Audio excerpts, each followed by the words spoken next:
Vamos à entrevista com o governador de Minas, porque figurões da política impulsionam campanhas em Araraquara. No último final de semana, passaram pela Morada do Sol o Romeu Zema, governador de Minas, o deputado federal Nicolas Ferreira, que inclusive foi o deputado mais votado das últimas eleições para deputado, mais votado do Brasil, e também o ministro da Fazenda, Fernando Haddad. Esteve aqui no final de semana, inclusive entrevistamos o ministro no sábado, aqui nesse estúdio aqui dos 98.1 da Morada, viu? E na terça-feira, portanto amanhã, Michele Bolsonaro encontra candidatos e correligionários do PL em Araraquara.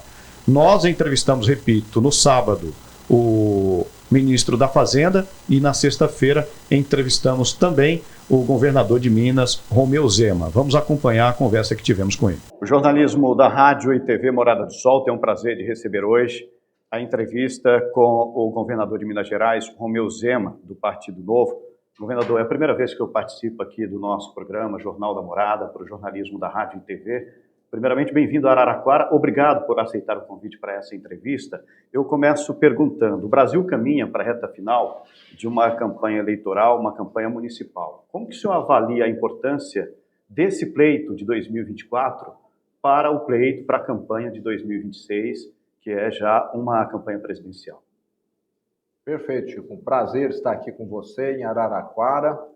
Para mim, governador de Minas, é muito bom estar aqui no interior de São Paulo, um estado que admiramos tanto. Bem, a eleição municipal é muito importante. Ela, primeiramente, é uma sinalização de como está a temperatura política. Então, a eleição de diversos vereadores, prefeitos, vai ser um balizamento, vai ser uma sinalização de como está a avaliação de alguns partidos no Brasil. Dá para acompanhar claramente que alguns têm uma rejeição muito grande, outros nem tanto. Eu falo que a política começa no município. Quando você elege vereadores bons, você, daqui a alguns anos, tem bons candidatos a prefeito, a deputados estaduais, federais. Eu vejo a política muito nessa linha. E nós precisamos, no Brasil, formarmos uma geração nova de políticos. Nós estamos vendo aí que muitas vezes existem grandes vácuos, lideranças que já estão com uma idade mais avançada, sem ter uma sucessão, sem ter pessoas adequadamente capacitadas. Mas eu sou também, quero salientar, Chico, um grande defensor de eleições unificadas. O Brasil tem parado em todo ano par, ou para a eleição de governo de estado, presidente, deputado estadual ou federal, ou então para a eleição de vereador e prefeito. Isso faz com que os legislativos produzam menos, com que os prefeitos produzam menos, o próprio governo do estado e federal começa a dedicar muita atenção, muito esforço à questão eleitoral. Então é algo que nós realmente precisamos aperfeiçoar no Brasil. Uma eleição geral a cada 4 anos, ou até mesmo, como o presidente do Senado já me mencionou uma vez, a cada 5 anos sem direito à reeleição, que seria muito bom também. Muitas vezes, bons governos ficam governos ruins porque pretendem, almejam mais reeleição do que entregas. Aproveitando que o senhor está falando em reeleição, o senhor já está no segundo mandato em Minas, não tem mais possibilidade de reeleição, mas o nome do senhor é ventilado aí, tanto no meio político como na imprensa, como um possível candidato em 2026. O senhor pretende ser candidato a presidente em 2026? Bom, tudo vai depender da situação, mas nós, governadores de centro-direita, Mato Grosso, Minas, São Paulo, Goiás, Paraná, Santa Catarina, Rio Grande do Sul, os governadores desses estados, temos nos reunido periodicamente e estamos tentando fazer com que esse grupo permaneça unido e venha indicar apenas um nome para 2026. Temos de superar questões partidárias, questões de ego, mas eu já falei que estarei apoiando, Chico, esse nome que vier a ser escolhido. esse nome que as pesquisas apontarem que serão o mais viável. Eu irei sim trabalhar muito na eleição de 2026, ou como candidato, ou apoiando o candidato que esse grupo definir. E eu não tenho nenhum plano de poder pessoal. O que eu quero é ajudar o Brasil, nem que seja varrendo a sujeira lá em Brasília. Então você vai me ver muito sim atuando na eleição presidencial de 2026. Eu quero um candidato bom lá em Brasília. O Brasil sabe que o ex-presidente Bolsonaro está inelegível, mas informações recentes dizem que o senhor falou que ele é o melhor candidato para 2026. Isso é real? O senhor acha que hoje, atualmente, ele é, sim, a melhor pessoa para ser candidato a presidente em 2026? Sim.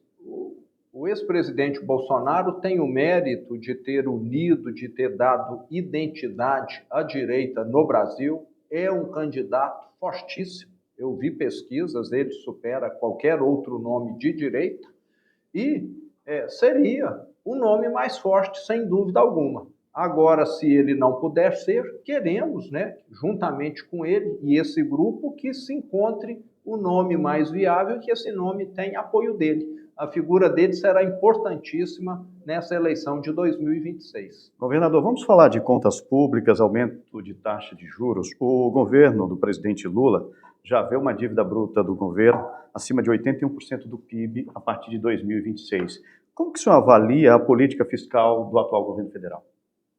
Eu avalio ela como irresponsável, porque um governo que gasta mais do que arrecada, ele, Chico, vai ter problemas. Aconteceu isso há 15 anos atrás, depois nós tivemos a pior recessão da história em 2015 e 2016, exatamente por causa dessa receita. Gastar demais, você vai ter aumento de taxa de juros, você vai ter recessão e vai ter inflação. Nada disso o brasileiro quer. E é o que ele está plantando. Quem planta vento vai colher tempestade. A situação ainda está sob controle, porque tivemos algumas reformas estruturais no Brasil nos últimos 6 anos. Reformas que eu julgo importantíssimas. Nós tivemos a autonomia do Banco Central, ele está querendo desfazer essa autonomia do Banco Central. Tivemos a adequação das estatais só para contratar gente qualificada, gente ficha limpa, ele está querendo desmontar isso. Tivemos a reforma trabalhista, ele está querendo desfazer a reforma trabalhista.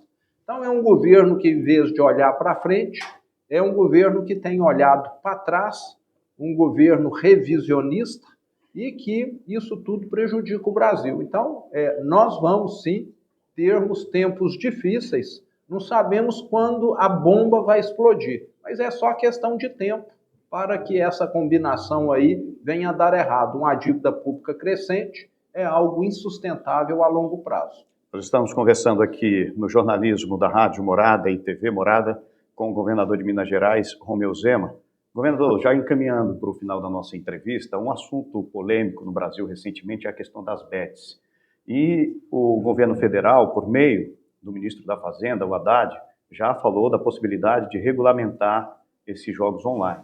Inclusive, o que gerou bastante polêmica recentemente também foi a informação de que cerca de 25% dos beneficiários do Bolsa Família, 5 milhões, gastaram em torno de 3 bilhões de reais com as bets, ou seja, dinheiro de um programa social, dinheiro de um programa de transferência de renda. Como que o senhor vê essa situação das bets no Brasil? Bom, eu vejo essa atividade quase que como criminosa, na minha opinião. Quase que como você está vendendo droga, já que ela vicia, já que ela não tem nenhum controle, já que ela não paga impostos, está sangrando não só o bolso de quem vicia, de quem joga, como o bolso do próprio Brasil, já que boa parte desse dinheiro vai para fora. Na minha opinião, nós precisamos ter regras claras a respeito disso, caso contrário, o brasileiro vai continuar sendo iludido. Nós temos aí quase que uma pirâmide financeira, uma venda de gato por lebre, na minha opinião. Então, é necessário uma ação e, na minha opinião, quem recebe algum auxílio governamental e está fazendo apostas, é alguém que tem de ter uma revisão do benefício que recebe. Talvez uma suspensão? uma suspensão, é lógico. Acho que esse benefício está sendo utilizado para poder melhorar a vida das pessoas e não para poder levar a pessoa a fazer aí jogatina, mau uso do recurso que você, eu e quem está nos escutando está pagando. Eu não quero pagar dinheiro para ninguém e ficar julgando. Acho que você também não. Então, é necessário uma triagem melhor e isso demonstra que os nossos programas de auxílio podem ser aperfeiçoados. Para a gente encerrar nossa entrevista, governador, o seu estado tem em torno de 160 bilhões de reais de dívida, é uma dívida histórica, é verdade. Como que o senhor entende que a União pode contribuir com os estados e municípios que estão endividados? O que é que o governo federal pode fazer nesse sentido? Bom, se você tem alguém que te deve, que ganha um salário mínimo, e você quer cobrar dele um salário mínimo por mês, eu acho que você não vai conseguir receber nada, porque ele simplesmente não pode parar de comprar comida, de fazer as coisas para poder te pagar. Então você tem de ajustar. E essa mudança proposta pelo presidente do Senado, Rodrigo Pacheco, vai nesse sentido. A prestação que Minas paga era viável há 30 anos atrás, mas como ela cresceu muito mais do que a arrecadação de Minas, ela ficou inviável. E o que ele está propondo agora é que essa prestação venha a crescer, além da inflação, 1%, e não 4% como era antes. Antes, só seria viável se o Brasil todo ano crescesse 4% ou mais, e o Brasil não cresce no ritmo chinês.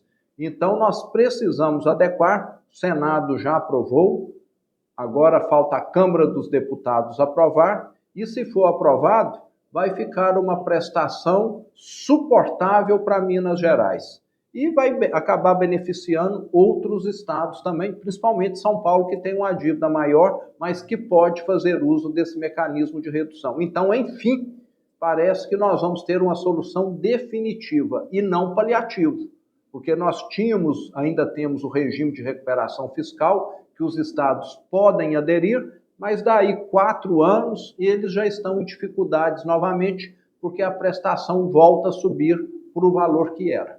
Então, nós conversamos com o Romeu Zema, do Partido Novo, governador de Minas Gerais, nos concedeu essa entrevista aqui. Governador, muito obrigado pela entrevista, viu? Eu é que agradeço. Um abraço.